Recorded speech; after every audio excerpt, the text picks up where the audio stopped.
Bonjour à tous, bienvenue dans cette 11e vidéo de mon challenge crypto. Aujourd'hui, on va parler de Cosmos. Comme d'habitude, d'abord analyse fondamentale en 4 étapes, puis les zones d'intérêt sur le graphique qui, à mon avis, sont à surveiller. Donc rapidement, Cosmos c'est quoi? C'est une layer 0 qui est du coup à la base de tout un écosystème qui est basé sur elle et qui est doté d'un SDK qui est très utilisé. On parlera de SDK dans la partie tech. Au niveau des personnes importantes et des entreprises. C'était fondé en 2014 par Jack Wan et Ethan Buchman. Le mainnet, donc la version entre guillemets officielle, fonctionnelle, est sorti en 2019, mais le projet est toujours en développement. À sa base, on a l'entreprise Tendermint qui est devenue Ignite parce que Jack Wan est parti du projet et a voulu récupérer le nom pour ses propres projets.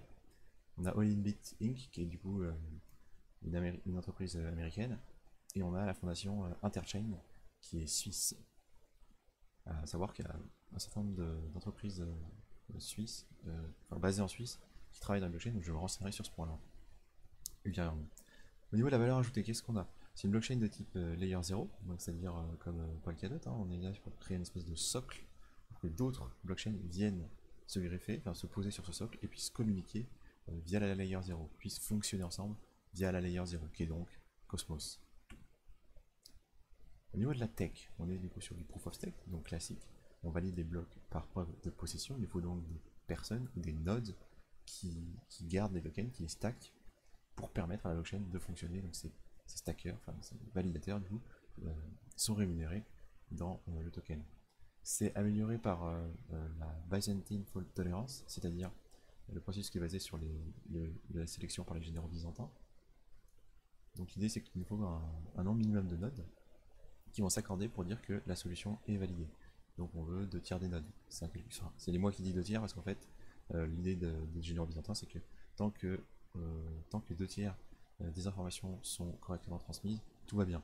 Donc on tolère 1 tiers d'informations incorrectes. Donc je suppose qu'on part de la même proportion, et que du coup on veut que 2 tiers des nodes soient d'accord.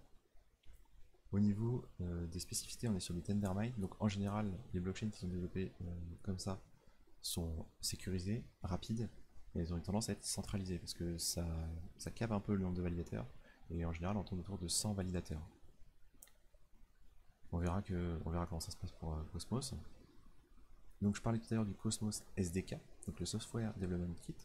L'idée c'est qu'en fait on a un pack de développement pour les développeurs, pour qu'ils puissent construire en fait des projets sur Cosmos, pour qu'ils puissent développer des layers 1, pour qu'ils puissent bien se lancer. Et ça a permis de créer vraiment des blockchains très intéressantes, notamment BNB, que vous connaissez bien, il est quand même très utilisé. Donc rapidement au niveau de l'historique de production, c'est assez intéressant. Il faut savoir qu'entre 2015 et 2019, donc, les développeurs ont travaillé sur le projet de base, donc avec Tendermint.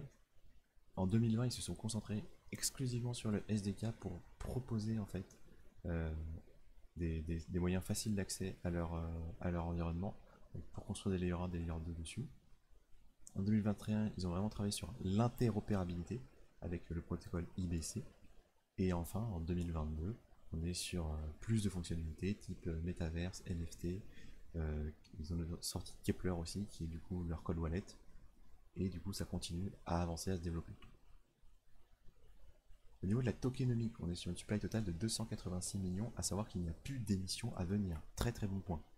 Donc, tout a été émis. Par contre, on a une inflation qui est entre 7 et 20%. L'idée c'est que moins il y a de personnes qui stackent et plus l'inflation est élevée. Inversement, plus il y a de personnes qui stackent et plus l'inflation est basse. Donc, en ce moment, il y a beaucoup de stackers, on est entre 7 et 7,5 d'inflation, je crois. Au niveau de la répartition, c'est assez simple, hein. La team et le projet ont gardé 20%, et 80% sont allés aux investisseurs, en sachant qu'il y a eu différentes ICO en 2017, et que on pouvait trouver du token à 5$. Donc au niveau de l'utilité du token, on est sur du classic proof of stake, donc on paye legacy, c'est-à-dire les frais de transaction. On a de la gouvernance, c'est-à-dire qu'avoir des jetons permet de voter pour l'avenir du projet, en sachant que en Tendermint en général c'est encore plus facilité que dans d'autres projets pour avoir une fonctionnalité de gouvernance. Et on a de la validation du proof of stake, c'est-à-dire qu'on rémunère euh, les personnes qui stackent, les validateurs du proof of stake. Donc ce qui est bon à savoir sur le stacking, on a des récompenses assez élevées, entre 15 et 20%, je crois que c'est encore possible de trouver autour de 19. Il y a 175 validateurs, donc c'est les dernières informations que j'avais. L'idée c'est qu'en fait il n'y a pas de minimum pour stacker, donc vous pouvez être un validateur à partir de... Théoriquement vous pouvez être un validateur à partir de 1 jeton. En tout cas vous pouvez stacker à partir de 1 jeton, mais dans les faits vous ne pouvez pas être un validateur tant que vous n'avez pas suffisamment de jetons pour entrer dans le top 175. C'est-à-dire que c'est que les 175 personnes ou nœuds ou entités qui détiennent le plus de jetons qui peuvent devenir des validateurs et donc faire tourner un nœud. Donc on est capé à 175, c'est midi. Donc 64% des tokens qui sont stackés, donc 2 tiers de la supply, ça c'est vraiment beaucoup. Et on aime bien. C'est-à-dire qu'il y a quand même, une certaine confiance dans le processus et que dans le consensus et que les gens sont prêts à garder leurs tokens. Bon, évidemment, le fait qu'il y ait 15% à 20% de récompense aide beaucoup, mais dans l'idée, on aime bien. Et donc ce que je disais, 720 000 des stackers qui en fait sont pour l'essentiel des délégateurs et qui lèguent leurs tokens aux 175 validateurs réels. Au niveau des points forts, des points faibles, donc on a plus de 50 entreprises qui travaillent avec Cosmos, donc ça c'est vraiment bien. Ils ont levé 18 millions lors des ICO, donc en 2017. Je trouve que c'est bien dans le sens où voilà, ils ont du cash, mais ils n'ont pas levé énormément. Je dirais 18 millions quand on voit les valorisations actuelles où on a des levées de fonds à 80 millions, à 100 millions, à 200, à 300 millions. Eux, ils ont levé juste 18. Et ils font leur travail, ils arrivent à se développer, ils ont une blockchain qui marche bien, ils ont un écosystème qui est connu. Ah, je trouve ça plutôt bien, je trouve que c'est plutôt rassurant. Ils ont 175 validateurs, ce qui est pas élevé, c'est plutôt centralisé, mais pour du Tendermint, c'est pas trop mal, vu qu'on a vu qu'en général ça tourne à 100. Mais ça reste plutôt centralisé. Le SDK du coup est vraiment réputé. Quand vous parlez de Cosmos, vous entendez sûrement rapidement, enfin quand vous faites des recherches sur Cosmos, vous allez souvent entendre parler du SDK. Et il a permis de développer des gros projets, BNB, Terra Luna et d'autres. Alors certes Terra Luna maintenant c'est plus une belle image, mais ça reste quand même un gros projet qui a été développé grâce à ce SDK. Donc Kepler, c'est ce que je disais tout à l'heure, c'est leur wallet décentralisé qui est sorti je crois récemment, donc ça c'est vraiment sympa aussi. Et le gros point dans les points positifs, c'est qu'ils ont un partenariat avec Cardano. Donc Cardano a choisi Cosmos plutôt que Polkadot.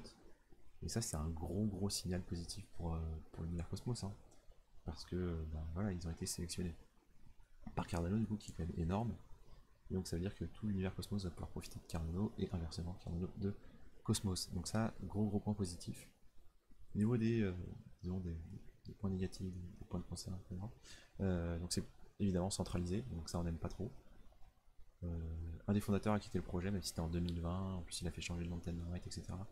Moi c'est pas foufou, mais je pense que maintenant ça n'a plus d'impact, juste voilà, on en parle. Donc les parachains, donc les layers 1, ont des développements qui sont plutôt longs sur Cosmos, c'est-à-dire que vous allez rarement entendre parler de hack sur Cosmos. Par contre, les développements sont longs, c'est 2 à 3 fois plus long que sur Polkadot. Et en plus, il n'y a pas de coût pour les layers 1 et il n'y a pas de limite pour les layers 1 à venir sur Cosmos. C'est-à-dire que sur Polkadot, on avait vu que il fallait comment dirais-je, que son projet soit validé et il y avait un certain nombre de places, une centaine de places sur Polkadot. Donc en fait, les places coûtent cher et du coup, le fait d'avoir un token permet de vraiment voter et du coup, ça donne une valeur supplémentaire forte au token DOT que en fait le token Cosmos, oui, donc l'atome, le token Atom ne va pas avoir parce que il n'y a pas vraiment de coût d'entrée. Donc ça c'est un point, quand on est holder, c'est un peu moins satisfaisant, ça va, le token a un peu moins d'intérêt. Donc point négatif. Globalement il est difficile de trouver des développeurs, donc c'est vrai pour la plupart des projets. Mais a priori on pensait qu'à la suite de la chute de Terra Luna, les développeurs iraient sur Cosmos, et il semblerait que ça ne fût pas le cas. Ils seraient plutôt allés sur du Polygon. Donc ça, ils sont un petit peu limités, ça veut dire qu'ils se développent moins vite, moins bien qu'ils le souhaiteraient. Et évidemment, le point économique qui m'ennuie beaucoup, c'est l'inflation. C'est-à-dire qu'on est sur du 7 à 20%, moi je trouve ça énorme, même si on est à 7, je trouve ça c'est quand même considérable. Et il n'y a pas du tout de burn qui est envisagé, a priori. Donc, à titre personnel, j'aime pas trop. Pour être un holder long terme, ça me plaît moyennement. On va quand même aller voir graphiquement ce que ça donne. Donc on est sur une graphique en weekly. Donc 10$, on voit qu'on est quand même 2 fois plus élevé que sur les plus bas de juin. quasiment 2 fois plus élevé, et 2 fois plus élevé que sur les prix d'ICO, les prix d'entrée. On voit que ça a bien, bon, ça a performé un peu comme tout le reste pendant 2021 et que ça a chuté. Je trouve qu'on n'est pas si bas, parce qu'on voit que les plus hauts sont entre 40 et 45, on est à 10. Enfin, pour y aller, c'est juste un x4, c'est pas énorme. Bref, rapidement, donc les indicateurs. Le RSI, on voit qu'il a été tapé en juin, depuis on est largement sur une tendance haussière.